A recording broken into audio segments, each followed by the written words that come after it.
美好的时间赏赐给我们，也求你特别给我们独特的位分，也在敬拜台的时候，让我们今天上午的敬拜能圣灵的带领，等到主你的加添力量给每一个团员，也给在场的所有弟兄姐妹在敬拜与赞美当中一起相遇。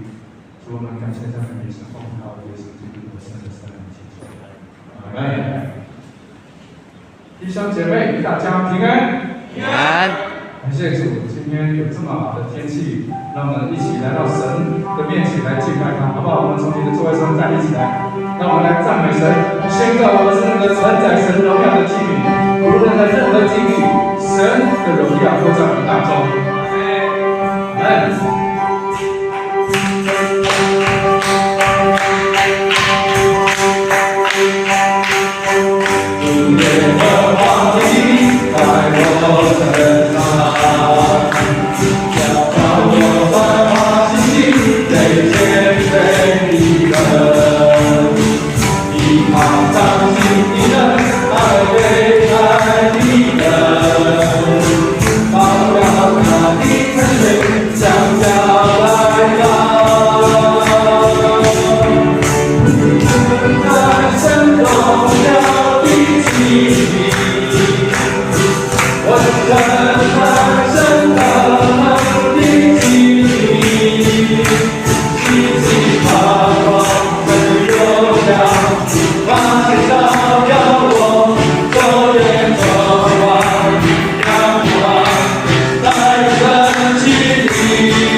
迹要发生了，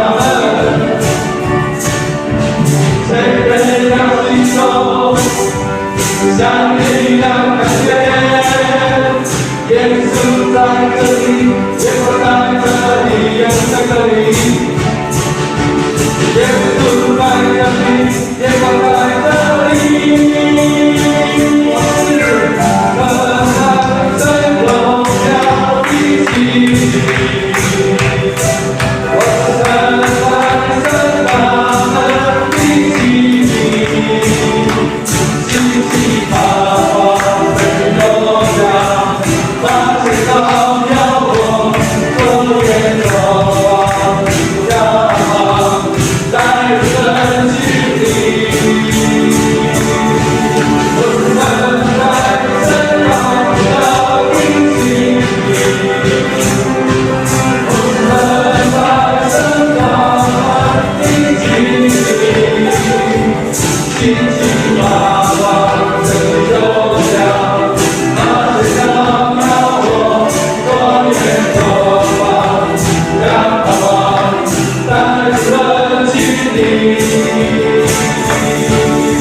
因为你是我们的神，你看顾一切，天地万物由你掌管，因此诸天都诉说着主你的荣耀。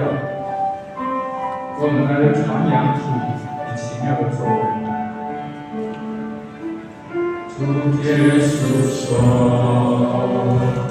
天父的荣耀，颂赞传扬奇妙的作为，张开双手，万物的宝主，万口承认你是我们的神。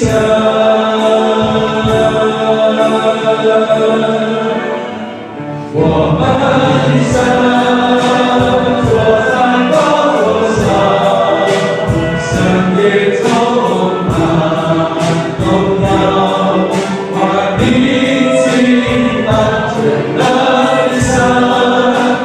我们尊崇你，圣洁荣耀尊贵能力都归给你。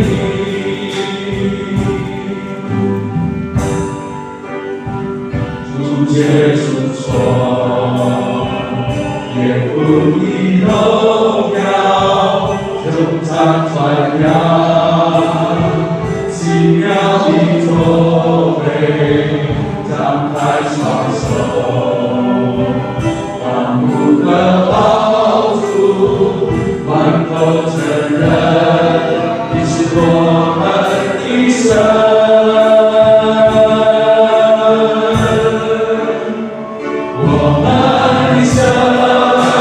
坐在宝座上，圣洁中。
我们尊崇你，愿一切荣耀、尊贵、能力都归给你。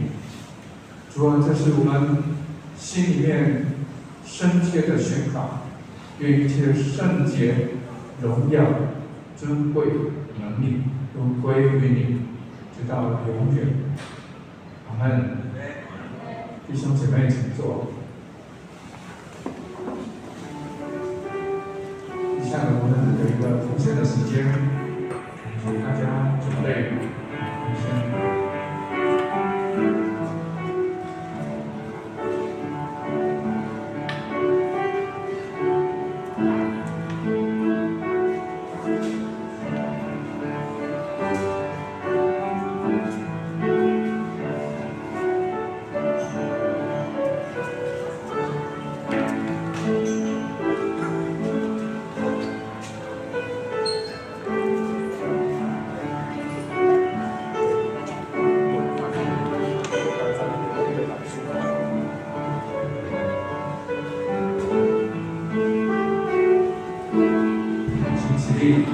来唱奉献歌。我将所有献给耶稣，是甘心乐意奉献。我要永远爱主靠主，日日常与主同行。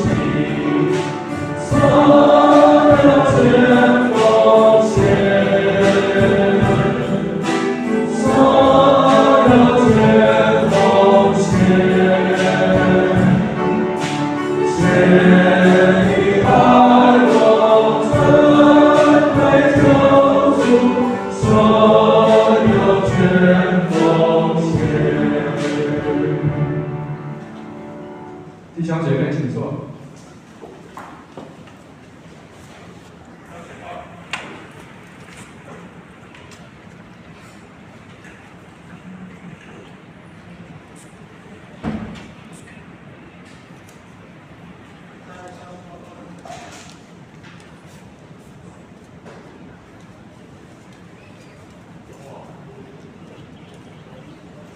下面报告之前，我们现在读今天的经句，记载在罗马书5章2节。我们一起来念2遍。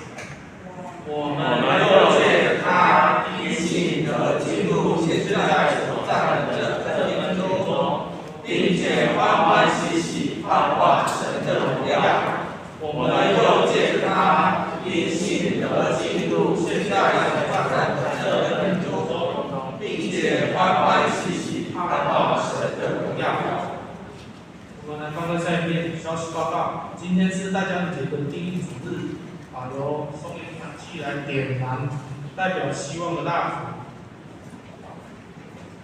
下主日将举办圣礼典，有洗礼圣餐，洗礼有小的洗礼，有许雨熙跟郑彩泉，坚信礼有郑成典。然后第3点，今日召开明年度文教会事工计划协调会，华语礼拜结束后赴堂举行，请长职及各团契机构首长出席参加。第4点，本会圣诞节活动，请为此代祷，愿所有活动带着福音的大门。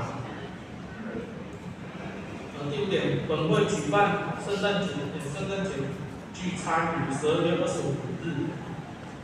礼拜日中午12点，费用每名200，即日起向各团契的会长或是村民长来报名。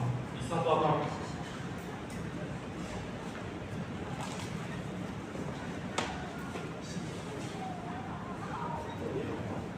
我们一起来念今天的圣经，记载在路加福音23章39节到43节。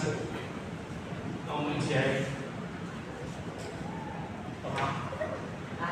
我们一起来读今天的圣经，好了，一起。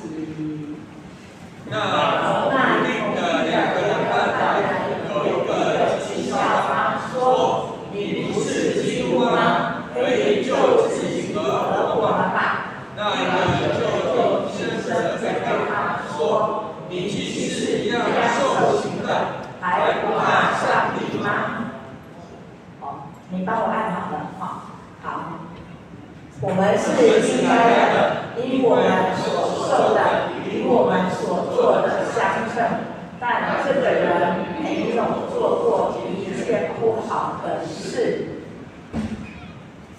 就说耶稣啊，你得国降临的时候，求你纪念我。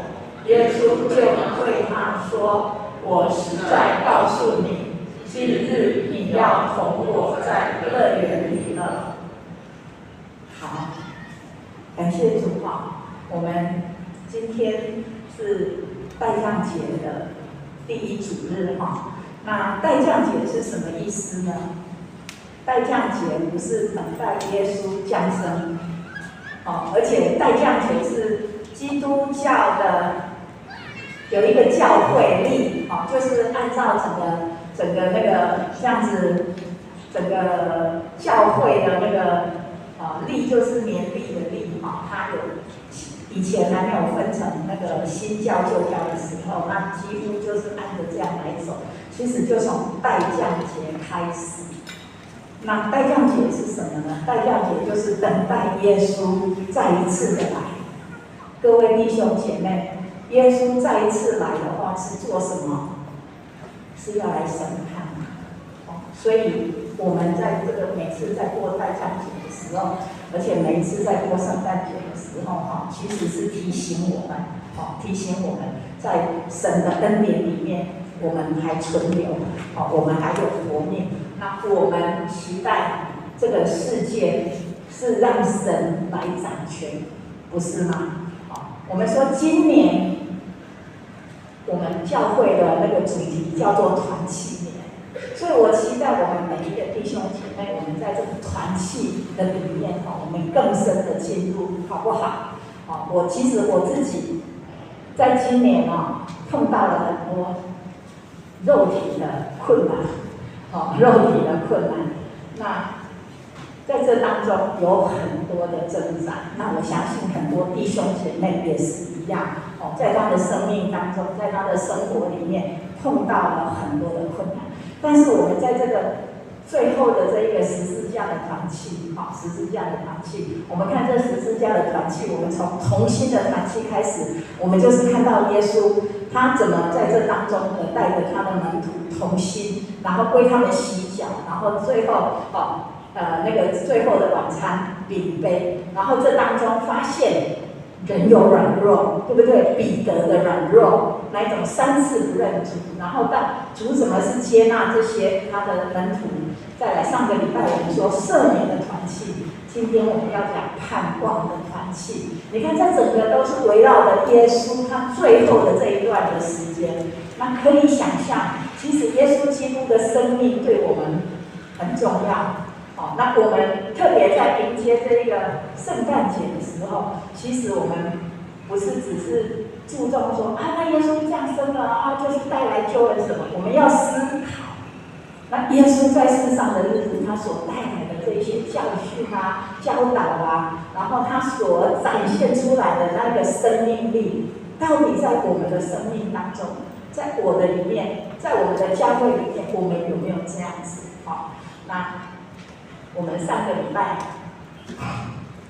我刚刚说这是代降，今天其实早上我们在台语礼拜要点那个蜡烛发生的插曲，点不燃，没办法点燃。他昨天是还可以然后我们在那边做，你知道蜡烛点没得，因为它的旁边的那个蜡太多然后掉在外，所以我心里就在那当中主你要教导我们什么？我想到了在这个世界上我们这个世代其实很多东西就是要充满我们的心那不属神的那个圣灵的火要点下去点没得不是没有圣灵的火要点燃，是我们没有办法来承受。我们没有办法来承受，成为那一个要来承接这一个荣耀的器皿。所以不断的每一个礼拜，我们在这当中我们就是来学习。所以特别我刚刚说这个代降节它就是提醒我们要用悔改认罪的心，来预备主的再来。好，所以代降节是一个预备，预备在当中看到希望。好，主已经将希望了，那我们有预备吗？所以用那个代降节前面1、2、3、4，然后最后圣诞节的来临来思考，让我们不是好像过圣诞节就是这样啊，轻轻呼呼，很快的就过去了哈。特别是在这代降节的每一个礼拜，让我们能够来思考，好，来思考。好，那我们今天的讲道哈，赶快哈，华语牧师会讲的比较短，讲的比较紧凑。那我期待我们可以就是现场的弟兄姐妹，然后有一些思考分享哈。到时候我会让大家分组哈，分组就是很随意，我们就3个这样子同性的。哦，那上个礼拜我们就讲到了，耶稣他已经被带到各个他，好，各个他这个地方就叫做独楼地，好，独楼地的这一个地方，独楼地，那独楼就是那个头盖骨那个，好，那个样子很像，好，所以这整个从比拉多，然后说你们要放这个耶稣啊，因为他没罪啊，然后大家就说不行，一定要把他看罪，我们要放掉的是那个叫巴拿巴。各位弟兄姐妹，其实今天的经文很短，没有几节，所以我们就好像我们好像张大眼睛，跟在这整个事件的旁边，但你不是在那里观察而已，是要在那当中你要思考。如果我是他呢？我会怎么办呢？那神啊，你要告诉我们什么？好，所以我们看到比拉多，他甚至说：“好，你们硬要把他钉十字架，那跟我没关系哦，好，我手洗一洗，对不对？”我们看到，然后那个兵丁怎么样？兵丁极尽可能的在那里讥笑，还有戏弄耶稣啊，怎么去戏弄？我们都看了，他好像把一个袍子，紫色的袍子让耶稣说：“你是王啊，赶快给你穿上啊！”然后用一只苇子拿着给他，当那个权杖，然后最后还给他戴那个冠冕，对不对？王冠是用什么做的？是用那个荆棘，那个荆棘的刺很长。我去到以色列，我看那个刺，哇，真的是很长。你看，就站在耶稣，所以我们看到兵丁在他当中，一直用耶稣他说过的话，在那里讥笑他。你说你是王啊？那你跳下来啊？你做你让我们看啊！你显示一下你的那个，然后看到那个祭司长还有文士是怎么样的反应？他们就是觉得很亵渎神。然后不能容忍，不能忍受，一直要把耶稣要置他于死地，然后所有的众人怎么样？拥挤的就在那当中要看这一场戏。然后我们看到耶稣就被带到那边，然后同时有2个犯人。其实马太福音有说是强盗，不过我今天是针对路加福音，因为马太福音有不同的那个写。那我们在讲路加福音说这个犯人。然后2个在他旁边，所以在这当中，耶稣他被钉十字架，他还有牌子，对不对？那牌子上面还写他是什么犹太人的王，用3种的语言在那当中。所以我们看到耶稣跟这2个那个犯人，其实他们都在受到那个十字架的酷刑。十字架酷刑到后来已经取消了，因为太残忍了。在十字架上要2、3天才能够死，所以牧师在挑这些相片我都挑那个比较文雅一点的，不是那个血肉模糊，但是实际上在十字架上是血肉模糊，而且是什么？一丝不挂，不像这个都还怎么样，他都还画一个，都还有画一条布在那个在腰间围着，其实是赤裸裸的。是很羞辱的。那我们看到在这当中发生了什么事情？耶稣旁边的一个犯人就说：“你不是基督吗？你可以救你自己呀，也救我们啊！”哇，这三个人都被钉在那边，他说话了。弟兄姐妹想想看，这个犯人会怎么说？其实他也是犹太人，在这当中也都听过耶稣的事情。其实耶稣的事情早就已经轰动整个犹太的这个社区里面，所以他们知道耶稣是什么样，做过哪些事情。但是你想想，这个犯人他的心态是什么样？他的态度是什么？其实他的态度就是不信，对不对？如果你可以的话，你就跳下来啊，你救你自己还可以救我。但是他因着他是这样的态度，使他失去了救恩的机会。怎么说？他靠耶稣那么近啊，即使耶稣已经要在十字架面对这个事情，而且要死了，但是我们知道我们的主还怎么样，还会复活。但是这个人竟然讥笑他，所以我们想想看，我们的生命当中有这样的态度吗？即便看过很多的圣经了，也听过很多的见证，但是我们是不是就跟这个救恩好像怎么样，擦身而过，失之交臂，都没有领受？虽然也常常来礼拜啊，虽然我们也在这个好像这一个教会里面，但是我们因着不信，因着那个不信，所以这个心啊，那个蜡烛就点不燃，那个点不够，那圣灵的火就没有办法在这当中。但是我们来看看另外一个犯人哦，另外一个犯人哦，他听这一个人讲的这一句话以后，他在另外一边说：“哎，你不要这么说。我们今天要被钉十字架，我们是怎么样？罪有应得啊！但是那个人啊，没有做过什么坏的事情哎。我们罪有应得，你还说什么？你难道不怕上帝吗？我们本来就应该是做这一些的。所以我们听到这一边的这个犯人这么说的话，其实弟兄姐妹，我们就可以想想看，这个犯人其实他怎么样？第一个，他的回答里面，我们看到他就已经承认他是有犯罪的，对不对？我们是罪有应得啊。然后他敬畏上帝啊，因为罪有应得，所以我们被钉在这十字架上是什么？是上帝的公义啊。但是这一个人没有做过什么事情哎，中间这个耶稣啊，他是没有罪的。所以我们看到这一个犯人，这一个犯人他这样子从头到尾他所表现的，最后他反而怎么样？他说：“耶稣啊，如果你的国降临的时候，求你纪念我。”他抓住机会了，因为他也知道耶稣曾经在这世界上的时候，在世上的时候，走遍了各乡各镇，然后行了很多的神迹奇事，有瞎眼看见，瘸腿行走，然后还有行神迹，5000个人都可以吃饱，所以他抓住机会，这个就是弥赛亚。所以耶稣啊，你得国降临的时候，求你纪念我。我们看看耶稣怎么回应他。耶稣说：“我实在告诉你，今日你要同我在乐园了。”弟兄姐妹，今日你要跟我在乐园了。结果那个犯人是说：“你得国的时候，你未来你要做王的时候，纪念我。”哇，想不到主耶稣说今天，他是想说我未来。弟兄姐妹啊，这个真的是在神没有难成的事情，而且神的那个时间观念是跟我们不一样的。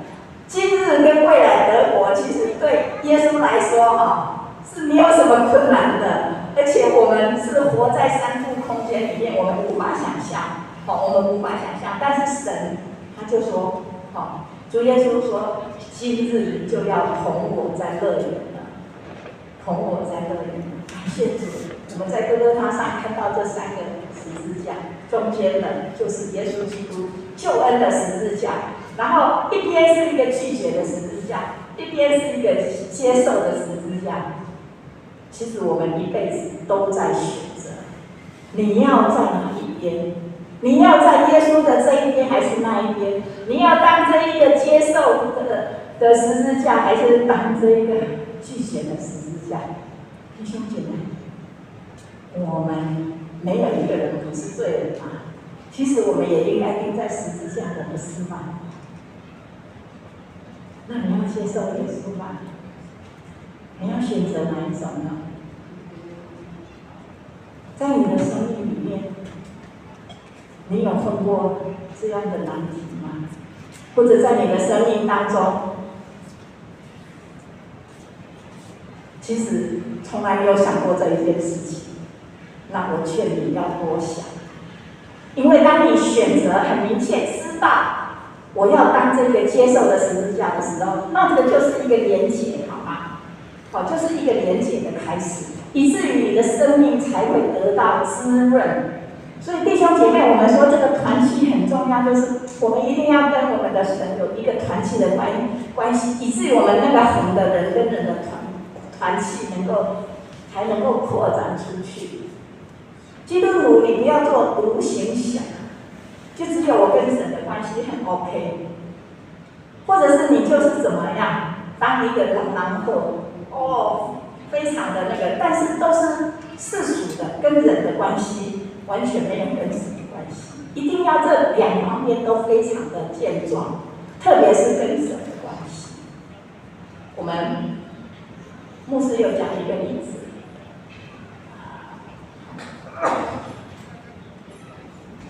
你有没有期待这样的团契？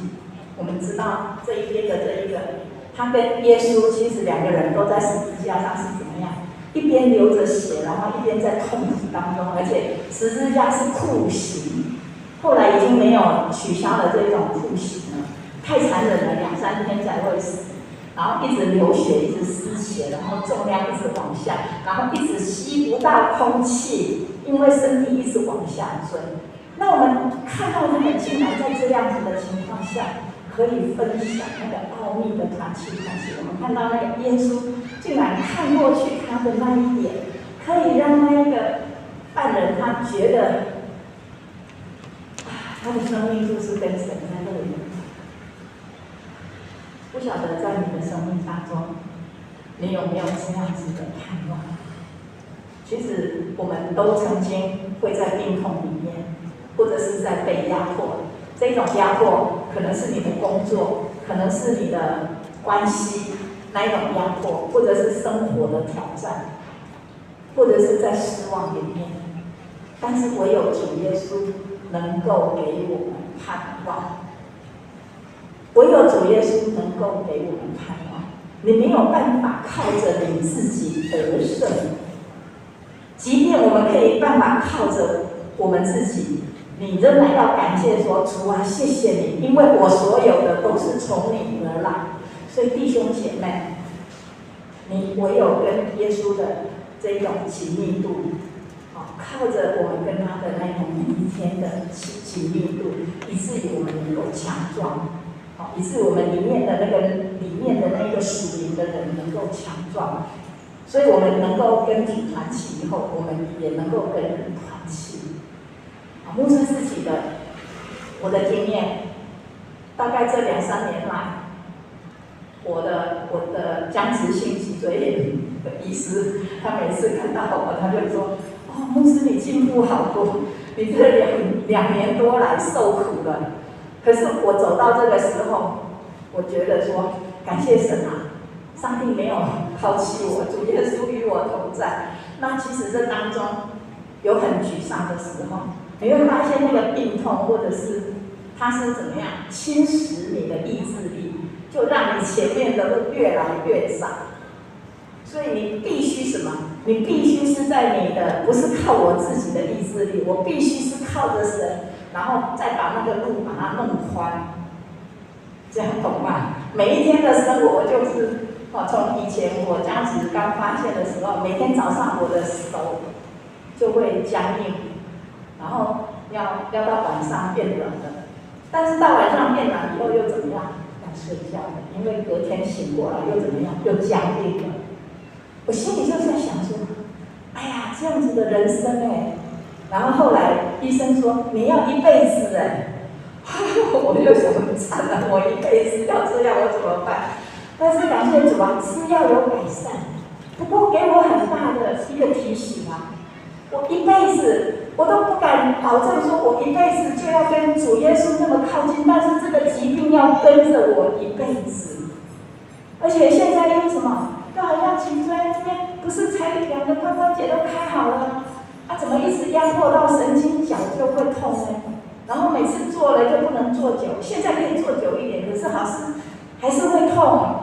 躺在床上，已经找到一个，我有买一个那红外线的灯，而且我每次就要趴着在那边照射。我就是在这整个病痛当中我有一个感受，就是其实不管病痛或者是你的环境，或者是其他的压力，它就是一直要把你压缩，把你的路变得越来越窄。但是弟兄姐妹，我们一定要依靠神。主啊，我要依靠你，我这个路不要变窄，我要变宽。就是这样子很真实的，在那当中来成长，而且你一定要有同伴所以我跟我们的弟兄姐妹还有其他的牧师为我带领，其实我的行动力已经减少了，但是我就用打电话的，对不对？在场有接过牧师电话的人，就这2个礼拜，牧师有说我们来打电话用赖或什么来祷告的人举手一下，好不好？感谢主，好，放下来，其实就是主要的同工，对不对？小胖2次了，对不对？这还会继续下去。就是牧师，我就用打电话跟同工，最主要的同工，为什么？因为当我感觉好像这个病痛的这一个仇敌一直要把我压缩了，但是我跟主说，主啊，求你开路，至少我跟我主要的长老执事，我们每一个礼拜的当中，就用5分钟可以一起祷告，一起跟随神，而且让我们的关系是主你与我们同在。所以我们有15位的长老执事，我每个礼拜在这当中，上帝就借着你们，然后滋润我、喂养我，然后也因着这样子，我相信上帝一定会开阔，借着这样子的团契，带给我们更大的盼望。阿们吗？对，那我相信上帝也会借着福音，在你的生命当中要赐给你的这样的盼望。你也可以跟你的朋友、跟你的弟兄姐妹用这样子的分享。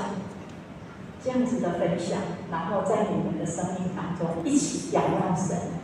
那今天等一下，牧师要大家可以3个人的那个分就是同样的弟兄跟弟兄，姐妹跟姐妹，我们就可以来分享说整天的心情，今天所讲的你最感动的或者是印象最深的部分是哪里，然后彼此开导。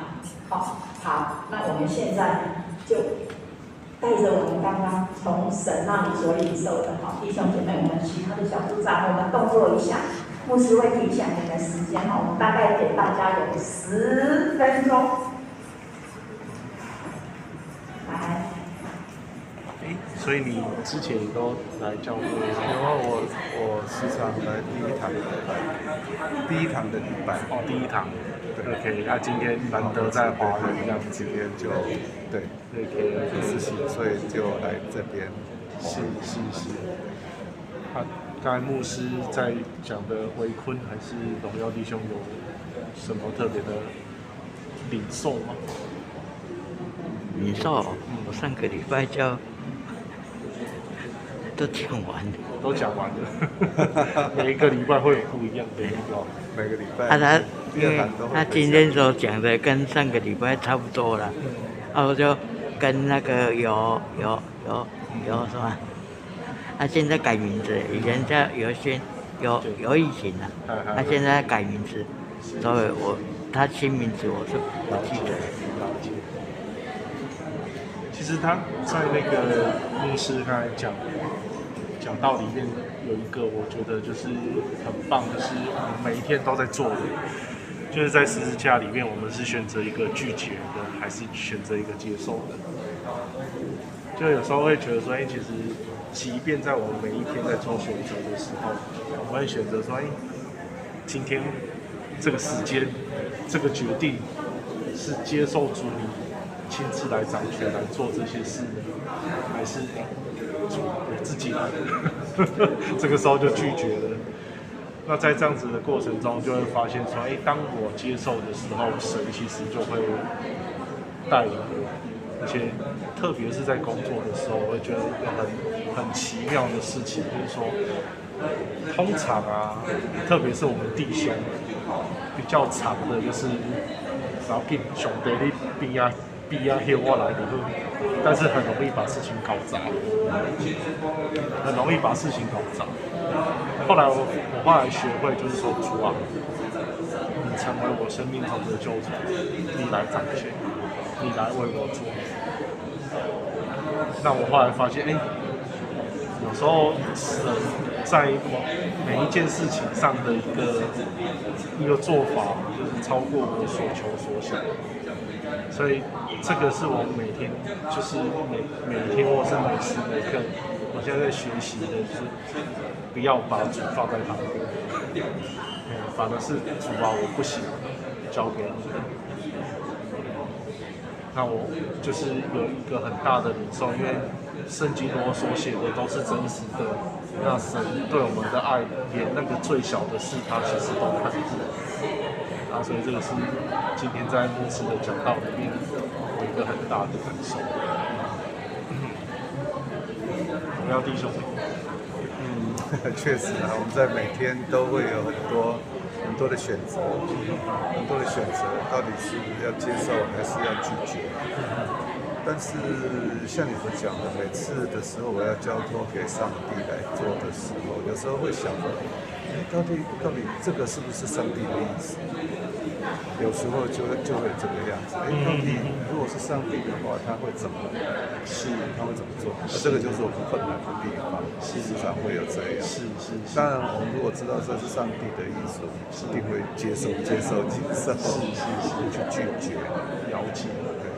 所以，但是还有一个就是说，像今天所讲的话，就是有2个犯人嘛，对不对？2个犯人，一个他就是非常的强硬的，他就是心里比较刚硬的，他就说：“那你怎么不怎么样？”他都没有去反省，说他自己做错的地方。还有一个心就比较柔软，他会想说：“啊，我是错的，我是不对的，我本来是罪人。”所以我的意思就是说，像平常在做选择的时候，时常就是这个样子。你如果能够用一个比较柔软的心，用柔软的心去思考的时候，那往往这个抉择应该是比较正确的，不要太强硬，不要想说我就是要怎样，那很可能就会变成是人的意思在里面比较多。但是如果比较柔软去接受的时候，应该比较多会是上帝的心。你如果时间够长的时候，慢慢的去想，去思考这样的问题，更明确知道上帝的心意那是最好的。但是有的时候，你必须马上要做决定的时候，那就是你用柔软的心去想的话，应该就是比较 OK。那是我的想法。是，感谢主。然后弟兄，你这个困扰我之前也有过，就是也在想说，这是上帝要我安尼样做的吗？还是这是我自己在想的？自己想的要安尼做的？但是我后来发现，就是这个可以透过读圣经、明白神的话语，我们会渐渐的会知道说神的心意在哪里。如果有时间的话，可以这个样子慢慢来。有时候就是很快的第一天。这个就是一个训练，就是你会发现说，其实我们为什么读经，就是我们不断的在神的话语里面，你会发现神的话语它会成就很多的事情。这个是我在这样子的过程，你常常会遇到这种状况。确实，因为活在当下，有很多事情马上就要决定了，他那个决定不知道是对还是错，还是自己的意思，还是神的意思。对，所以均安是不是？对。现在弟兄在讲的，他就是说，我们在平常时常有读经的时候，那你就会比较思考事情的时候，就会去考虑说，这个到底是不是比较符合上帝的心意？那这个是不符合上帝的心意，就可以去做，很快的去把它归类一下。我觉得这样很正确，很好。其实刚刚你们讲的，我比较印象了，因为你也知道我最近有住院嘛，哎呀，忽然间就会住院了，哎呀，我不知道，因为教会的所有的人我都没讲，忽然那个一个长老，一个应该是长老，姓史的，他好像在陆基工作。陆基哦，那个郑峰长老。对，他就忽然去彰化基督教医院来看我，我真的吓傻了。就那个当下他做的一个这样子的关系，他就忽然出现了。那最后我回来医院，回来家里的时候才知道是我家附近有一个也是他也是长老教会基督徒，应该大家都叫阿万，他就应该是有跟牧师讲，牧师也一直要打电话给我，可是我在住院的时候，因为手机没有带，我什么都没有带，我回来，牧师才跟我讲说，他已经打了10几通，你都没接。OK。我才跟他讲说，有人在关心你，在为你祷告。因为1个月就是住加护病房，再1个月就是普通病房。我好像记得是9月1号我出院。再2个月就是在教会，在教会，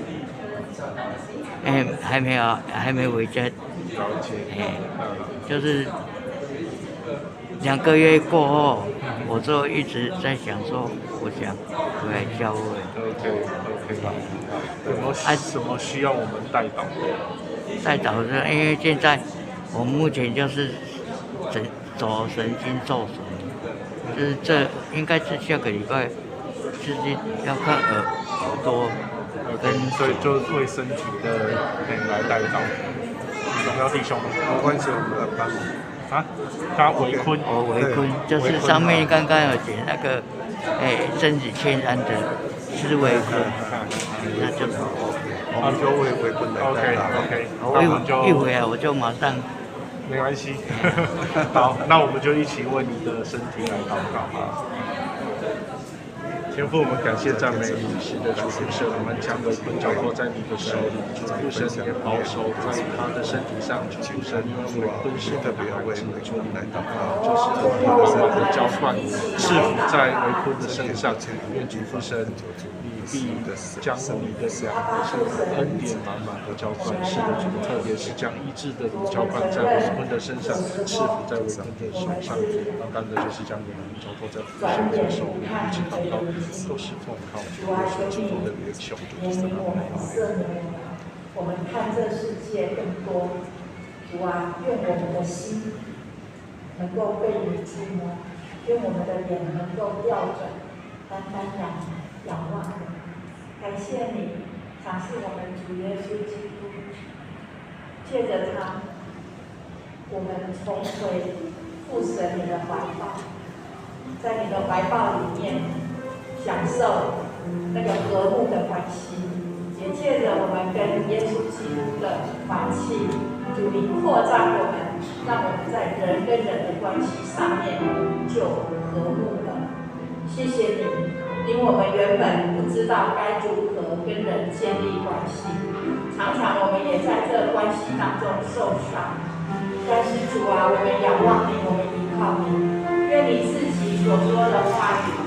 成为我们的生命准则，愿你圣灵与我们同在，在我们每一天的生活，我们所走的路，我们所做的工作，都蒙神你喜悦，也从你那里来的力量，叫我们眼睛看到这一切该如何将那耶稣基督的生命把它活出来。感谢你，谢谢你。为我们的团契，也让我们人跟人的团契在这当中有馨香，有主你自己永恒的盼望。这样祷告都是奉靠耶稣基督的名，阿门。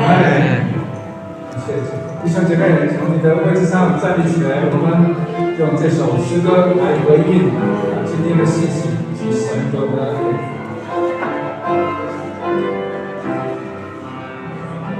主没有你是别下场的，也没有你是好像长的，但一切爱我从不能改，今日直到永远。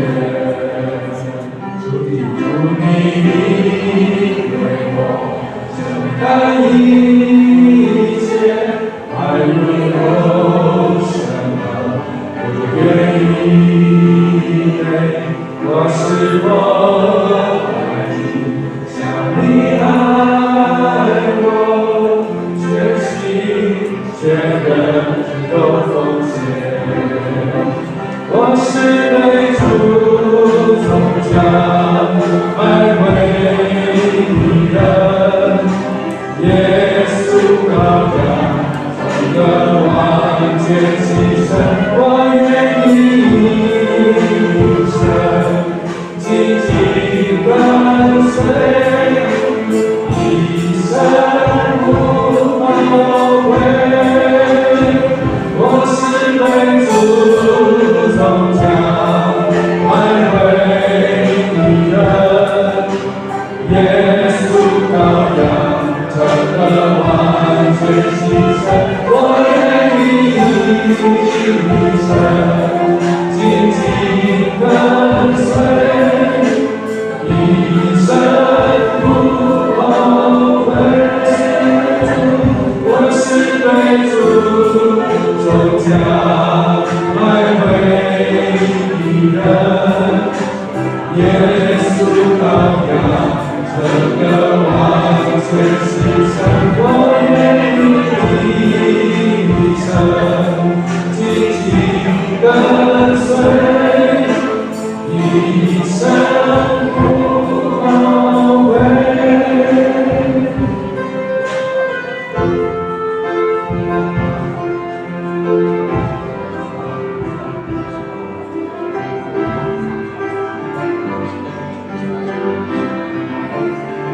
我愿意一生紧紧跟随，一生不后悔。我们继续在电影当中，请牧师来为我们分享。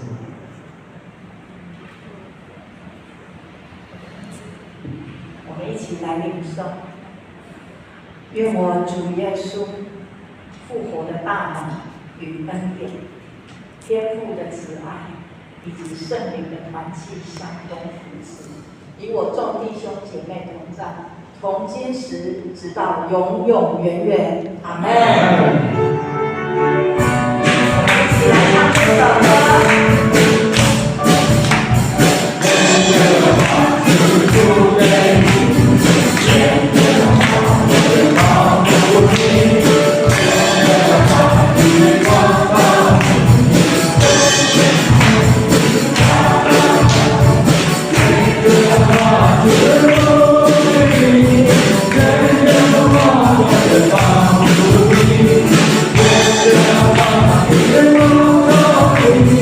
我